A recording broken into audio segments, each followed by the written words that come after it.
Well, firstly, Mark, Merry Christmas to you and your family. Festive season is upon us. Colchester United on Boxing Day, I've just said to Elliot, they haven't conceded in 6 games. They're in good form. You said yourself you've watched them, perhaps better than their league position says. What kind of challenge awaits us? Yeah, I think you've summed it up quite well. I mean, I think they're talking about 10 hours since they last conceded a goal in the league, so that in itself tells its own story. And Danny and Nicky's teams have always been really hard to beat, really hard to play against. It's a tight pitch there, smaller this year than last. So I think it'll be a game for real patience and real individual quality and combinations to try and hurt them and to open them up. And then they have some really dangerous forward players. Tavide, Lyle Taylor, good experience there and craft there. A bit of pace and power. Owaru Edwards on the wide one side, who's very tricky, and then players like Ted Bishop, Jack Payne that can unlock a really clever pass. So I think they're a nicely balanced side. They've recruited well over the summer and got probably I think quite a good blend of youth and experience, left footers, right footers, dribblers and passers, soldiers and artists. They've got a little bit of everything in the team. Very good restart and set play team. A lot of their games have been fairly low scoring, so we have to try and make sure that we are defensively at our best to limit them, because they've got some good threats, but we'll have to work really hard and play really well to make sure we're a creative team against them, because they've give very little up in the games that they've played, not just the ones that they've kept the clean sheets in, but throughout the season. And they're on a good run of form themselves. More draws than they'd probably have hoped for. They've liked a few more wins than that, but at the same time I think it'll be a really tough test for us, but one that we got to go into off the back of a strong performance and try and continue now at building a run of results ourselves. Is it the same squad that's available to you as it was for Cheltenham, or do a couple more come back in? Manny Little's available and Timmy Dieng's available. They've both trained flat out now for the last few days, and then everybody else that was fit is fit. So yeah, look, we had 24 players and 3 or 4 goalies out on the grass for training today. There's a few that are coughing and spluttering. There's loads of that going around at the moment. 1 or 2 weren't on the grass today because of it, but we're hoping that we see them out there tomorrow, and that they'll be all right for the game. So barring any of that, which, speaking to every club at the minute, it seems to be going around everywhere, we're hoping to have a real big squad to pick from, which will be good for this game, but also for the ones coming up soon after. Lovely. Thank you, Mark. Matt, all yours. Given Colchester's recent record, they draw a lot of games, don't concede many goals, you've got forward players coming back into your squad, but how much of a test is that for them, Boxing Day? I think it is, yeah, because you can't just put the ball into the box hoping that that's a chance. That they defend their box really well. I think we'll have to be a balance. We'll have to be patient, but patient doesn't mean slow. We'll need to be relentless and change the tempo well when we get in the attacking third of the pitch, and we'll need individual qualities to try and help us. So I thought in the game on last week we had some really good approach play. We got to some threatening areas well. We created 1 or 2 really good moments, and then there were times where we missed the extra pass. We didn't find a change of tempo in our attacking play. We crossed too early when there was extra pass in the move, things like that. So trying to get the balance between patience and tempo, and individual players bringing the game to life will be massive for us. And we'll need the top players to have really good games. Behind that, we'll need to be really solid and strong to make sure that we don't get hurt by what they have. So I think it'll be a well balanced game, be an interesting game, and tactically from that side, but less so from a tactical point of view. I think it's the type of game that physically, mentally, intensity wise, you've got to be in the right frame of mind for the game, because that's how they play, and we need to find the level that we have done in the last few weeks. I know it's not all about the forward players, but how nice is it to have more options, I suppose, when you're looking to unlock tight defences? Yeah, definitely. The ones that have started a few in a row now, the 4 that have started, if you like, and then we need to try to make sure that with some of the ones coming back, with the number of games that we've got, and the number of options that we've got on the bench and outside the squad, that they really test and push each other. Really, they've got to find their own best level individually and then push each other, and I think that can help us. But we've got players that can create chances, definitely, and we need them to bring the best of their game and not drift in and out of games. It's like trying to put together really good spells in games and make the most of the chances that you get. And there's been some good steps forward. Certainly Friday night, I thought we had some really good stuff, and we need to try and build on that. And Armani Little back in the squad or available to you? You've said before how important he is to your midfield. Will you? I mean, I think we're assuming if he's fit, he's going to be in the side. But is there still a conundrum there? Two things really. He hasn't trained much and he's been out a while, so that's number one. Number two is the best thing ever is competition. Ethan and Robbie are playing really well, so it's up to someone to squeeze them out of the team really. Those two have held a shirt at the moment, and they have to keep knowing that they've got lots of players breathing down their neck. It's like a little bit of an internal pressure that's quite good for players that hopefully keeps the edge that we've discovered recently. So Marnes is an important player between now and the end of the season. He's going to have a massive part to play for us, but just like anyone else has, he might have to earn his way into the team, one when he's physically ready, and two with his performances. I know you mentioned Bradley Dack on Friday night, but obviously making a start is a big thing for Gills fans and for you, I'm sure. How is he developing in that respect in terms of his fitness? Is it still going to be a question of monitoring his minutes very carefully? Yeah, massively, yeah. And in a short turnaround of games, if he plays big minutes in one of the games that are coming up, or bigger than he's played, he might not appear in the next squad just because we have to be sensible. But we'll be led by his body, we won't get greedy. We've got 26 league games to play, and we'd love to have him available for as many of those as possible. So we don't want to blast too early and get excited now that he's back. But he's played a nice role. Almost got the winning goal at the last kick of the game at Friday, and is training well and building up nicely. So hopefully that just continues. I'm not really putting any targets on that in my head, because you sort of build something up and then sometimes you get disappointed by it. So I'm not really stressed about that. It's just, let's see when he's available, let's see how often he's available, let's see what level we can get him to. He's really talented, really good player. He'll make us better when he plays and when he gets a run of games, and that's what we've got to just keep trying to work towards. And generally that performance on Friday, does that excite you like it excites the fans, that you're 2-2 and towards the end of the game you're the team going for it and really pressing to win? Yeah, I think that's how it should be, and obviously the context of the game always matters, who you play against and the shape that they play and the options that we've got on the bench and the fact that we're at home, and all those things come into play. But of course you want to be the team that's really pushing to win the game. We don't play to draw games, but we have to be happy with some draws because we haven't had enough, and if we'd have turned a couple of the defeats into draws, we'd be in a playoff position. So that was an opportunity missed a little bit Friday, because we could have won the game and been in there now. But the truth is we want to be there at the end of 46 games, and whether we are on game 20, 22, 24, 26, we need to be in it or around it and really close to it. But I look at probably second position down, and there isn't much in it. So I do think this next period is a real chance for someone to put a run together. And we've got 3 out of the next 4 away from home, so we're going to have some tough challenges in there.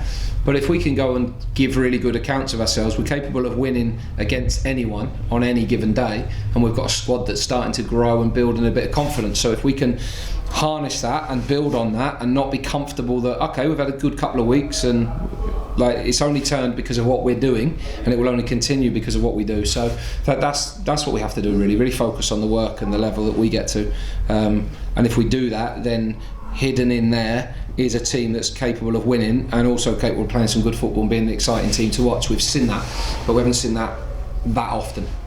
And you spoke a few weeks ago that eventually you hope to be the manager that's starting to lead players out in the nicest possible way and making yourself unpopular. Is that the case at the moment? Some gloomier faces perhaps because they're being left out? Oh yeah, we're there, and that's understandable. Like, everyone wants to play, everyone wants to contribute, but we've got a big squad when everybody's fit, and we've obviously got a number of positions where we are overloaded really, and we've got, if you like, too many options if everybody's fit. So that's just the way it goes, and we have to just try to be as factual as possible and say, this is the team, this is what we're doing, let's crack on. Lads have to be good teammates, good professionals, which they are, and when their moment comes, they have to try and take it for themselves, and they have to deliver for the team, and that's what it is. But obviously players are disappointed when they're not in it, and you make the enemy of yourself in those moments, but that's just part of it. And in one sense, let's hope that continues, because that means we've got lots of players fit. in the midst of these Christmas fixtures, obviously you hit New Year's Day and the transfer window opens. How much are you involved in that now, or can you completely focus on the team, or what goes on, I suppose, in these few days before the window hits? Yeah, these 2 weeks are mental, because the number of days we're in watching, planning games, and then you have that going on in the background. It's not my sole focus. My sole focus is prepare the team, analyse the team, get ready for the next game and so on. That has to be the number one focus, because if you take your eyes off the next 3 days, you're in trouble really. So my absolute focus is on that. But when everyone's packed up and gone home, I'll be here watching players and meeting with everybody else, that's Hess and Joe and everybody, to try and really focus on maybe what can happen, what is happening, what news is there, what sounds like it's going on. At the moment it's just loads of conversation, loads of finding out who's doing what and so on. I don't think January will be crazy, because it never really is, and you probably don't want it to be, but I'm sure there'll be a little bit of movement throughout the month, and usually it gets busier as the month goes on. There's certainly not anything to go on like first day of Jan, but we'll do what we can to try and balance the squad and make us stronger, and we're working really hard on that at the moment, and yeah, I am very involved in the process in amongst the other bits as well. Is it almost harder in January to do things early because people want to know where they are? I mean, it's only a month long, I suppose, for a start. I just think January's harder, full stop, compared to the summer. One, because of the amount of time you have. The one thing January sometimes gets you is the opening up of players that wouldn't be available in the summer, but they haven't been playing in the first half of the year and so on.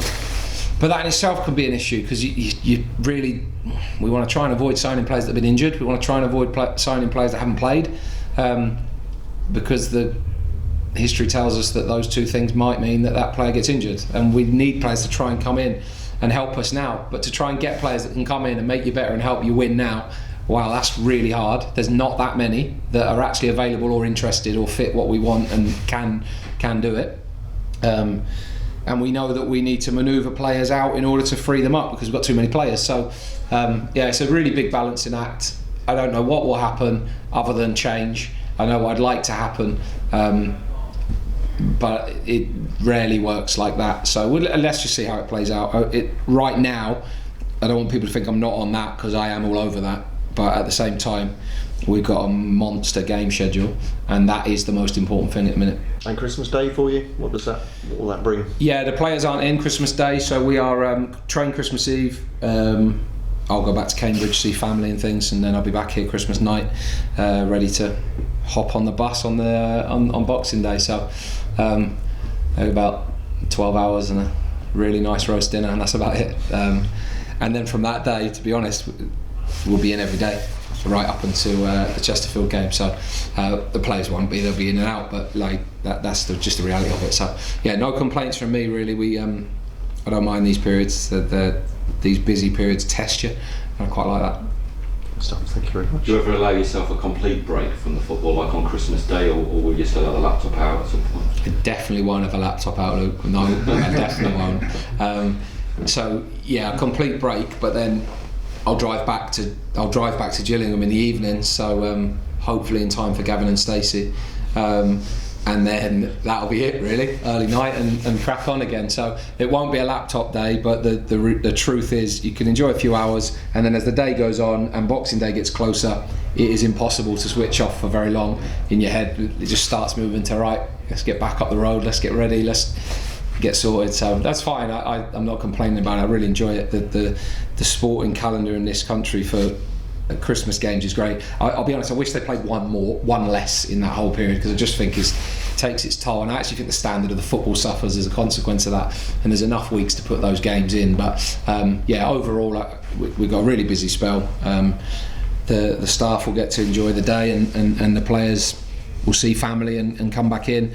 I've seen a real mix over the years of being in or off Christmas Day. I've seen a real mix of the consequences of that the next day. Yeah, we have to turn up Boxing Day and be good, full stop, so people can enjoy seeing family on Christmas Day and then get ready to go and play a tough game the next day. Tough game against the Cowley brothers. You've come up against them before. You must admire what they've done in the game so far. Yeah, I know them really well. We've known each other years really, done loads of courses together, played against each other in National League, League Two, League One. So like I've known them a long time, so I know them really well. Know what to expect from their team. They'll know what to expect from mine. And they're in a good spot. I think really good appointment for the club at Colchester, those two, and they probably haven't had the joy that they'd have wanted yet, but they'll do a really good job there. They're a perfect fit, really, I think, and it'll be a nice competitive game. Yeah, because we've heard what the defensive capability is, and they don't lose many either, do they? I mean, you can look at the table and think they're 17th place, but that's a bit deceptive. Yeah, it is a bit deceptive, and the points tally at the moment, even we were training Saturday after the Friday night game. We were training Saturday, and then I was driving home listening to the results coming in on Saturday, and you hear some of the results in our league, and you just go, "That's absolute nuts!" Like some of the scorelines. The Newport one was just crazy. I think this time of year that does happen. Look at the Premier League this week. There's 3s, 4s, 5s, and 6s scored all weekend. So I think it will be a period in the next couple of weeks where there'll be a few coupon busters in the scorelines. But yeah, they are a team that haven't lost many games. But at the same time, you just see with 4 games in 2 weeks for everyone, or 10 days, whatever, 12 days, the ability to jump quite a few places in the table is big for everyone because of how tight it is. So that might be their position at the moment. But if they have a good 2 weeks, they'll be right in the mix with the playoffs. If we have a good 2 weeks, we could be in amongst the playoff positions and really bearing down on the top 3, and that would be a great position to be in. But we know how tough a challenge that will be. So yeah, let's look forward to see where we are in a couple of weeks' time. And you must feel in a good place with so many players available and picking up points now. No, I am because we do want everybody fit and available, and some really important players and characters are getting runner games, which I think is showing in their performances, and some really important players are getting closer to contributing. So that is definitely a positive. What we haven't had the evidence of yet, 20 games in, is how long we can be good for and how much the edge can sustain itself and what our motivation for that is. So on the one hand, I'm like, okay, good, we're turning a bit of a page with players availability, but our team, we have to show that we can put results together and performances together first now, and 3 in a row is good. Now we just got to keep extending that run if we can. One player that wasn't mentioned, Joe O'Day, is he fit and available? He's back, yeah. He was training this morning, so he's good to go in terms of full contact training. I thought he was still concussed with some of his decisions this morning, I told him, but he's absolute good as gold. He was just being jugged. And Harry Webster wasn't in the squad the other day, was he? He had started a couple. I guess he's at that age where he's going to be in and out, and he's got to accept those.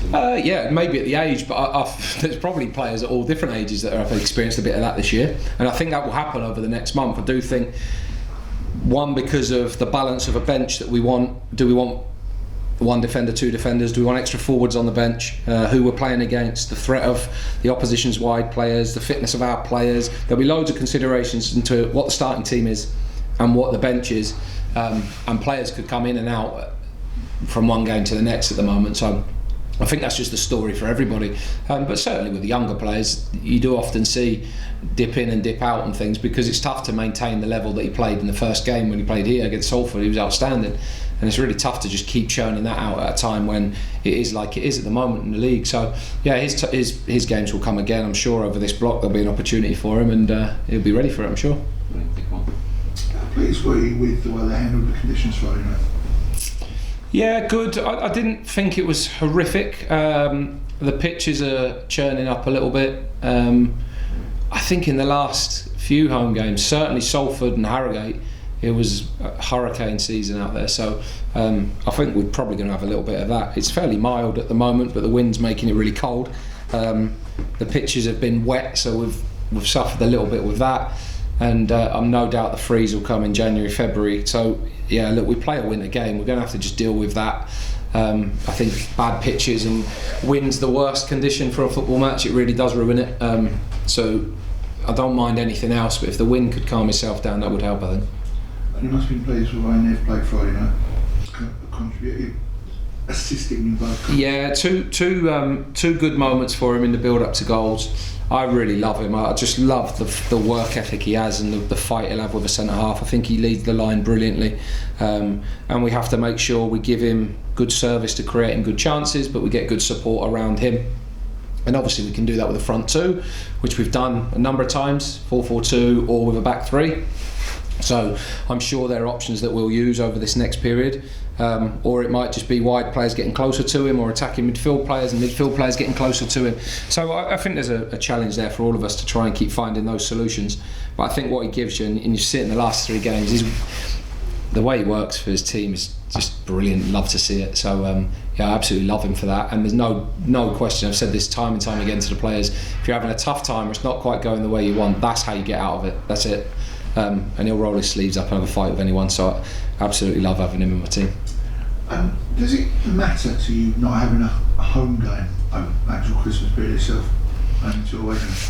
It doesn't matter to me so much. No, we just take the games whenever they are and wherever they are. I think what you would get is bigger crowds, and the atmosphere and everything on Christmas period can be great. But yeah, I don't really ever think too much about that because you've got so little control over fixture lists, and there's so many other things more important to think about.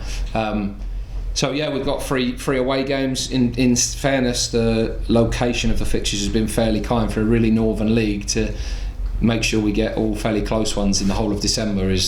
We'll take that all day long.